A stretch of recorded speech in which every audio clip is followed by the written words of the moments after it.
Max Götzfried is not a traditional stalker. The self-confessed crazy German stalks wild boar in his pants at night. So this is what I wear when I go for normal hunting. When I go boar hunting, this is what I wear, or what I don't wear. To find out if there's method in his madness, we are in central Germany, just a few miles south of Frankfurt, at his hunting ground. He has thousands of acres to protect, and if he doesn't manage it properly, he faces massive fines. If they don't come to me, I have to go to them. Max shows Dom where they will be stalking tonight. There's plenty of damage and evidence of boar, but how do you get to them? But we will simply eat our steak over there, drop your trousers there, and then walk towards the wild boar. For a clean shot and accurate identification, Max needs to leave the high seat and get into the long rye crop. How do you rate the experience of stalking into a few yards from wild boar, barefoot, bare ass naked, maybe? How does it rate for you? It's been absolutely my favorite, because you know, it's so much tension. It's so much you have to react on there. You have to prove that you have a lot of instincts. You have to predict where they're going next if they move into the fields. You have to look after the wind, and sometimes you don't see anything and have them all around you. You know, it's like you're standing in the group actually, like 1 meter there, 2 meters there, 3 meters there, and the big sow is chewing there. But of course, you don't want to shoot the mother, and then it's just whoa. You know, it's not easy. And that's the tension. It's absolutely perfect. I'm very excited about the prospect of coming and joining you, but if you think I'm crawling along a tractor wheeling when you haven't got any trousers on, I think we're going to have a discussion about that. Well, the thing is, you will have to take off your trousers as well. There's no chance about it. Well, we don't have otters or something like here. No snakes. No, it's the one, you know, the one or the other hedgehog maybe, but I'll be in front, so you don't have to be. You know, I'll cover you. For me, hunting wild boar is probably my favourite shooting sport. Absolutely love them as a quarry, and I've been very lucky to get the opportunity to hunt them in the UK quite a bit under the moon. I've also had the privilege of doing a traditional driven hunt in Germany, and also stalked them in the hills in Croatia. But the sound of this and the opportunity to be able to stalk so close to them at night just sounds like the most exciting way to go hunting. And with the exception of having to drop my trousers in a pub car park, I cannot wait.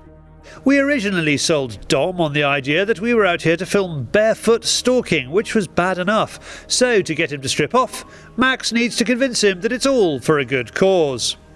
So what we're going to do is we're going to put Max's claim about silent stalking to the microphone test.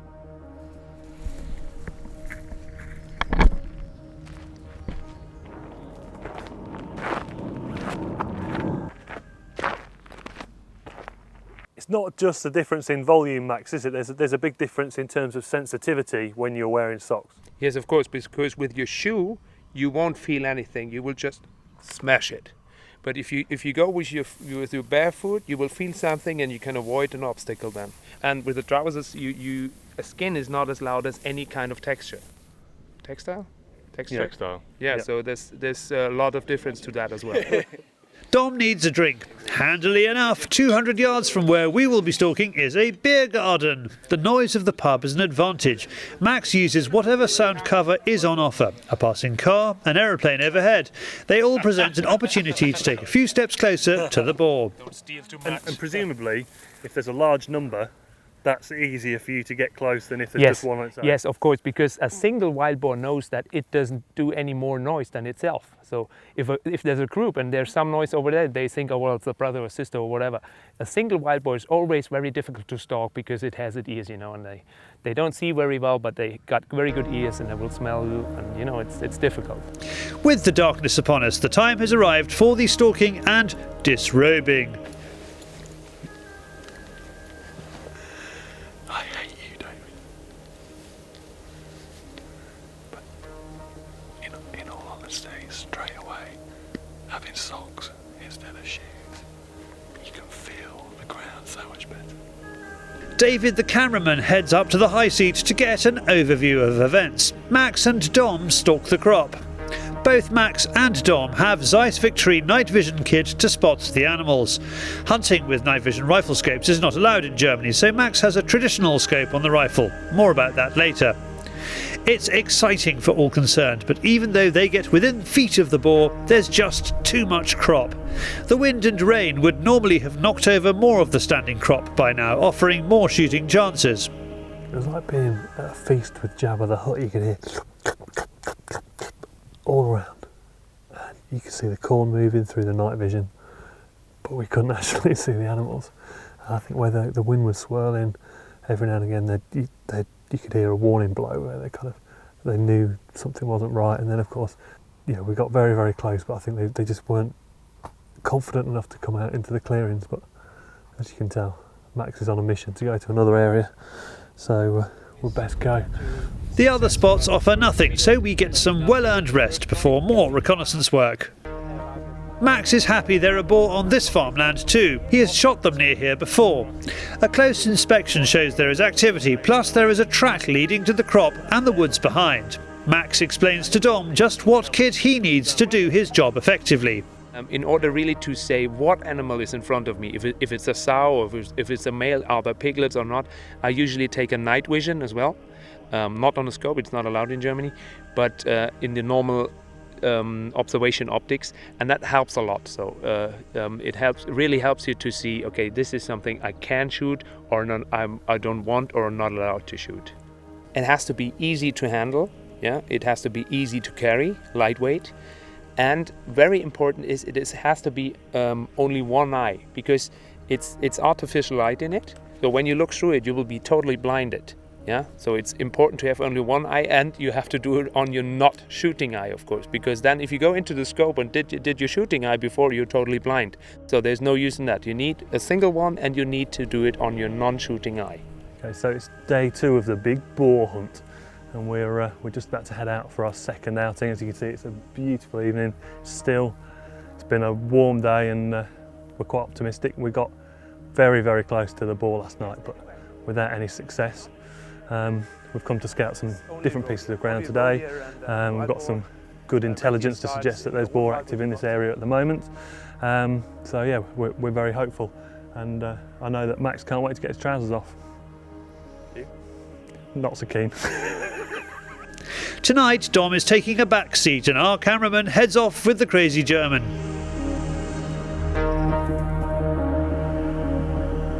It's a thrilling hunting experience, ending with another close call. I heard it getting wind, I tried to smell what is in front of it. It goes, that's what hunting is like. You're not always successful, of course. We return to the pub car park with a backbeat of soft rock. This time we're all scantily clad and get within just a few feet of a boar. You can hear the Jabba the Hutt chewing sound, just as Dom describes. We can also see the crop moving. We have to move backwards to avoid it winding us. The chewing stops and we manage to get the camera on our boar just as it dives for cover. I actually heard her come out, spotted her with the night vision, and actually put my finger in my ear expecting to hear a shot from Max. But when I glanced across, he obviously hadn't seen her, and when I went to try and let him know with a little tss, that was obviously, because we were so close, that was enough to send her scurrying off. So a fleeting glimpse is all we've had, but proof that the stalking methods work. We got so close again, but when the crop's like this and you're stalking individual animals, it feels like you're attempting the impossible. But we gave it a shot. We've got a couple more places to check tonight. Fingers crossed, but it's last chance saloon.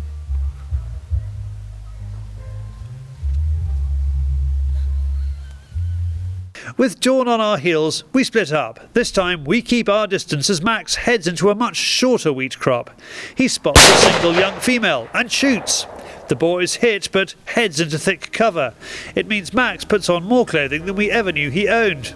Filou tracks the boar through the wood and 70 yards in, Max shoots when the chance presents itself.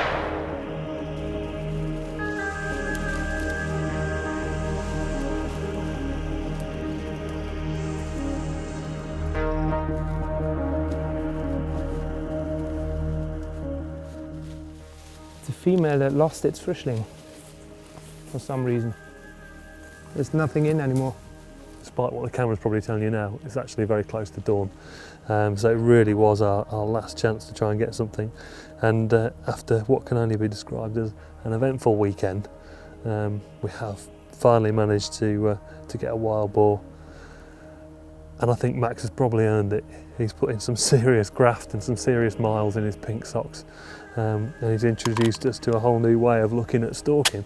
And I know that I'll certainly go away with a few ideas to think about next time I go, and perhaps a few new techniques to use.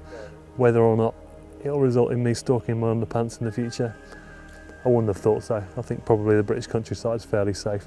But in terms of how to move quietly, in terms of how to listen more intently, it's been really educational, and I'm pleased for Max, and I'm pleased for us that we've managed to get what we came for. We have spent the weirdest, most wonderful 48 hours with a crazy German boar fanatic, delivering heart-pumping moments. It's safe to say you would struggle to find more exhilarating things to do in a field with your trousers around your ankles.